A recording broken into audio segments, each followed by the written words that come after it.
Salut à tous, c'est Fadek Delavier. Ce soir, je voulais vous faire une vidéo, petite vidéo pour rendre hommage à un journaliste, et pas un présentateur, et pas un amuseur, mais vraiment un journaliste qui fait un travail actuellement remarquable. Alors comme je le dis toujours, critiquer en permanence, ça me gêne parce que les gens deviennent des polémistes de métier, cherchant le mal partout, ils finissent par devenir eux-mêmes des êtres mauvais et négatifs, mais je pense qu'il est vraiment fondamental de dire que les choses sont bien quand elles sont bien et d'honorer les gens qui font des choses honorables. Ce qui est malheureusement rare actuellement, puisqu'on a tendance, surtout dans notre société française, à critiquer les gens et à honorer uniquement les amis, les copains qui ne sont pas forcément honorables.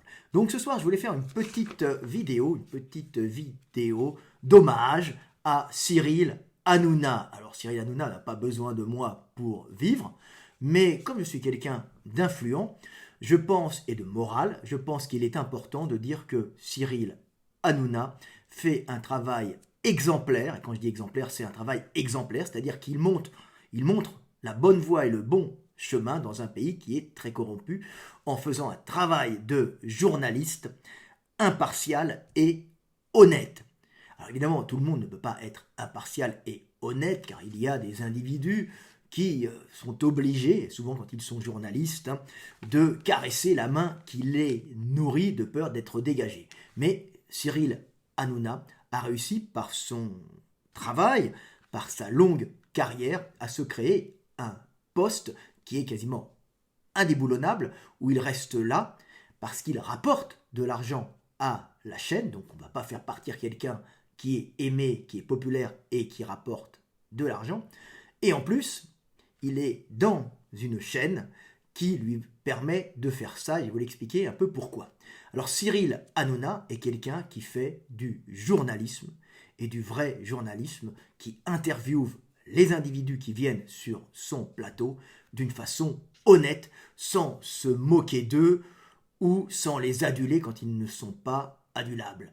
Donc il est honnête dans sa démarche, il montre l'exemple, et malheureusement, en France, c'est extrêmement rare parce que l'impartialité sur les plateaux de télévision est quasiment inexistante, à part peut-être Tadei et Hanouna. Alors Hanouna est quelqu'un qui est extrêmement connu, qui se place à la télévision à des heures de grande écoute et qui est monté par le divertissement, c'est-à-dire l'entertainment, c'est-à-dire des émissions pour divertir le peuple des producteurs quand ils sont travaillés, donc des émissions où on rigole, on a de la bonne humeur, on regarde cette émission pour s'assoupir avant d'aller dormir, pour bien digérer quand on est fatigué par une dure journée de labeur, on ne veut pas trop faire fonctionner nos ménages, plutôt notre petite cervelle, ou plutôt nos connexions neuronales, pour intégrer du savoir qui serait peut-être superflu pour un peuple de producteurs mis en esclavage qui n'aurait même pas la force de réfléchir. Donc lui, il est arrivé avec justement ce système de l'entertainment, du divertissement, mais on voyait déjà poindre dans ses émissions, des fois il invitait des gens, par exemple sur TPMP, il invitait des gens, il a commencé à faire des débats où il n'a pas eu peur d'inviter des gens de droite, des gens de gauche, des gens avec des idées qu'on ne voyait pas en général sur les autres chaînes et qui représentent la France. La France dans sa diversité de pensée. Donc il avait déjà commencé cela sans, et toujours en étant honnête, c'est-à-dire il n'y avait pas cette ambiance typiquement française qu'on peut appeler le dîner de cons, vous savez, ce film où on fait venir un pauvre type pour se moquer de lui, histoire de se sentir plus grand et plus honorable qu'on ne l'est en diminuant les autres. Typiquement français, on trouve ça dans À la recherche du temps perdu de Proust, où il y a tout un passage où on invite un pauvre type parce qu'on peut se moquer de lui dans un salon du début du XXe siècle. Donc c'est sinistre, et c'est typiquement français, malheureusement, dans un pays de caste, se moquer des autres pour se sentir plus grand que l'on est, car on sait qu'en fin de compte, au fond de soi, qu'on est minable, qu'on est placé là par sa famille, et qu'on n'a aucun mérite à être où on est. Donc on descend les autres pour se sentir plus méritable, plus méritant. Donc Hanouna, lui, a commencé dans TPMP à faire venir des gens pour parler des gilets jaunes, pour parler, par exemple, il avait fait venir Baptiste Marchais face à une végane un peu folle, mais il a fait venir les gens, mais il n'était pas méchant. Donc il n'a pas fait venir, il fait venir des gens qui avaient l'air un peu caricaturaux, mais il était honnête quand il les présentait, et son but c'était pas de se moquer d'eux, même s'il avait comme but de faire fonctionner son émission et de gagner de l'argent et d'avoir de l'audimat, parce qu'il sait très bien qu'on ne peut pas faire une bonne émission si on n'a pas de publicité. Hein. Tout ça fonctionne dans un monde où il faut gagner de l'argent. Mais pouvoir faire rentrer de l'information dans une émission, de l'information intéressante qui instruit le populo, c'est-à-dire le producteur qui est censé uniquement se réjouir, était déjà se réjouir et rigoler devant une émission, mais essayer de lui faire quand même rentrer dans sa cervelle des bribes d'analyse qui pourrait le faire évoluer de sa situation d'esclave producteur à une situation de producteur éclairé. On voyait déjà ça apparaître dans TPMP, émission que je n'appréciais pas du tout au début, car je n'aime pas ces émissions-là, je n'ai pas besoin de me réjouir à la fin d'une journée laborieuse où j'ai souffert, puisque ma journée, et j'ai de la chance, c'est une journée de bonheur et de joie, puisque je fais un travail que j'aime, et un travail qui aide les autres en me rapportant beaucoup d'argent. Beaucoup d'argent, bien sûr, par rapport à Hanouna, moins, mais par rapport à la moyenne des Français, beaucoup. Et en plus, je pourrais même arrêter de travailler, que j'aurai de l'argent toute ma vie par le travail que j'ai déjà fait, qui me rapporte, puisque je suis livre de référence dans le monde entier. Voilà. Mais il fallait quand même dire que Hanouna est formidable. Et il est formidable parce qu'il est un journaliste normal, en fin de compte. Il fait une émission il a fait une émission qui s'appelle Face à Baba. Alors, titre ridicule en vérité, pour pénétrer discrètement dans la cour des grands, hein, où il a fait son apparition avec Cyril Hanouna dans Face à Baba. Pourquoi Face à Baba? Parce que ma maman m'appelle Baba. Ça peut paraître ridicule, oui, c'est ridicule, mais c'est une façon de rentrer masqué dans la cour des grands où il aurait pu être lapidé directement. Donc il est rentré discrètement avec une émission où il a commencé à faire venir des politiques, des gens qui sont médiatisés, qui sont actuellement au centre de l'information, comme Raoult. Hein. Il a fait venir Zemmour. Il y a des raisons aussi. Hein. Il a fait venir Mélenchon. Et il a toujours interviewé, que ce soit Zemmour, Mélenchon ou Raoult, les gens sans les lapider et sans se moquer d'eux, en écoutant ce qu'ils avaient à dire. Donc c'est en écoutant ce que disent des Français de tous bords et qui ont des idées parfois différentes et qui ne sont pas les idées du pouvoir en place.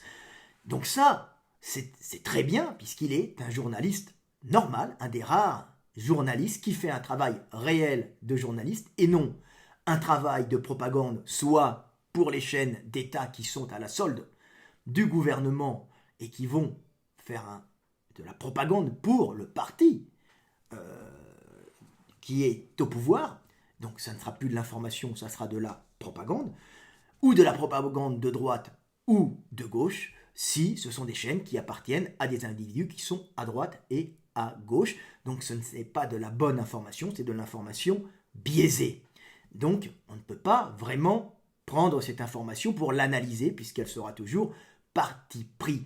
Un peu comme on a sur le petit cul avec le journal, avec ses gauchistes. Alors, des fois c'est très bien, mais on sent que c'est très orienté et c'est pas très agréable d'avoir une information orientée. Et Hanouna fait vraiment avec Face à Baba un vrai travail de journaliste, de vrais journalistes, qui devrait être le travail de tous les journalistes qui ne sont malheureusement que des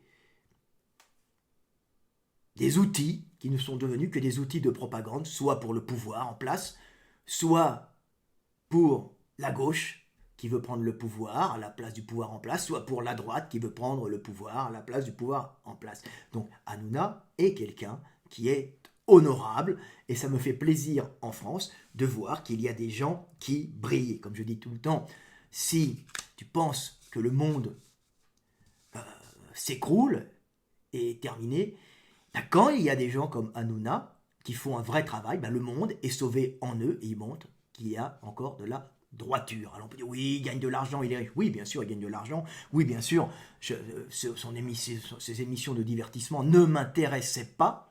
Mais ce qu'il est devenu actuellement est quelque chose qui, pour moi, est formidable et est honorable. Et ça permet de voir dans l'univers des télés françaises un peu d'objectivité. Alors il y en a encore, mais c'est plutôt des chaînes YouTube. Mais là, des chaînes grand public, il y a Hanouna qui fait vraiment un bon travail. Alors pour la petite histoire, Hanouna est le seul Hanouna, son équipe, pas lui, il ne me connaît pas, mais son équipe m'a contacté 2 fois. Alors je ne pouvais pas parce que je devais partir en Allemagne voir mon fils. Je suis quelqu'un qui bouge beaucoup.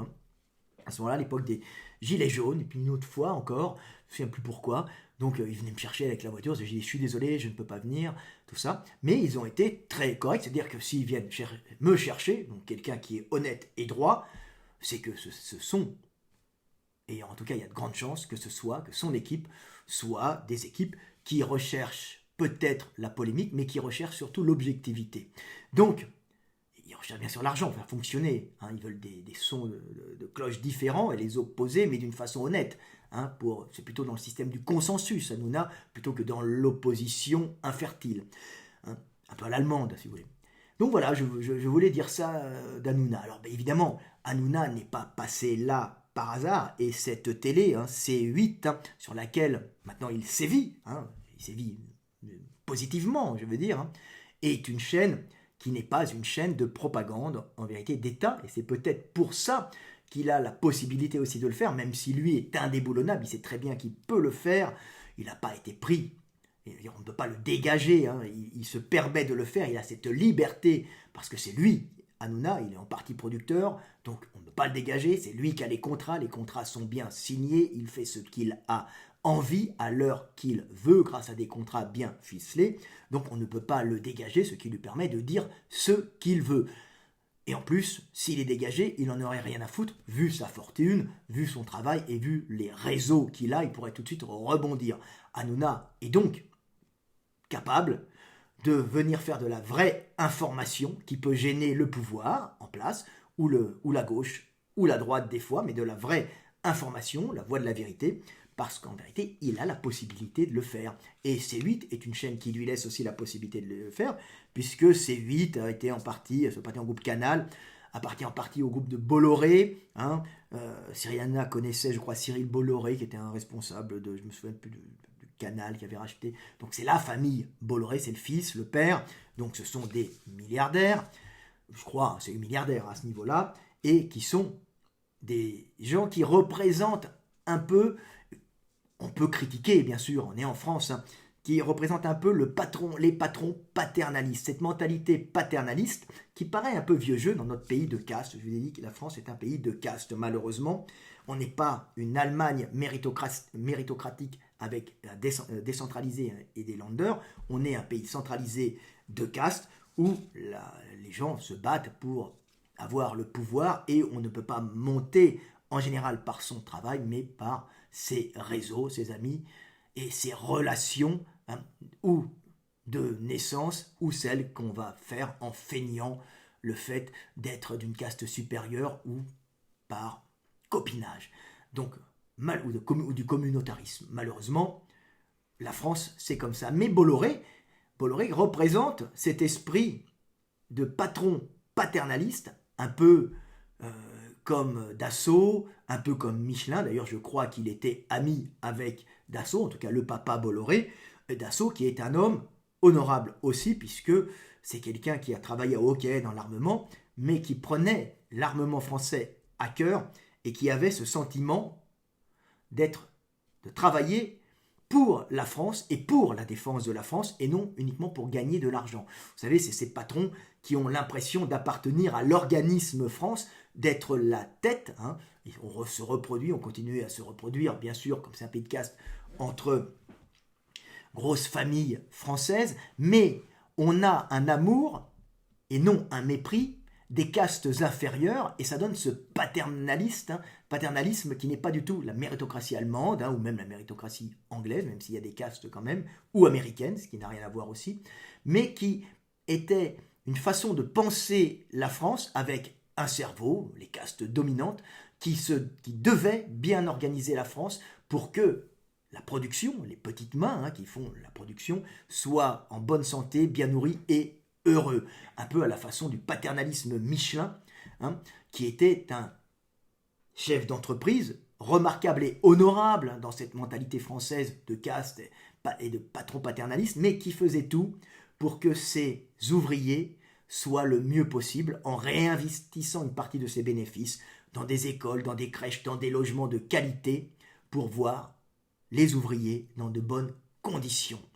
Alors oui, ça peut être critiquable parce qu'il n'y a pas de montée sociale, mais ça reste quand même l'alternative à ce système de caste où il y a un mépris profond des plus pauvres, des castes inférieures, qu'on prend pour des abrutis et qu'on dirige comme des moutons, les emmenant soit au pâturage, soit à la tonte, soit à l'abattoir, sans respect pour ce qu'ils sont réellement en se croyant supérieurs. Le patron paternaliste ne se pense pas supérieur, il pense qu'il a une fonction qui lui est donnée de diriger les hommes et de les faire bien vivre, donc de les aider même s'il pense que lui, il est en haut et que sa fonction est là de base et qu'il doit former ses enfants à reprendre les rênes pour mener au mieux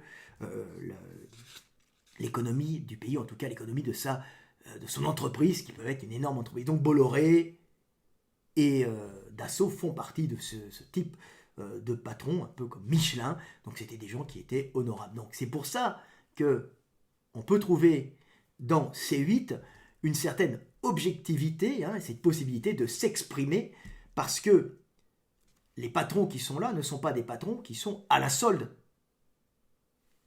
de l'État. Ils sont plutôt, je pense, ils ne sont pas vraiment les amis de Macron.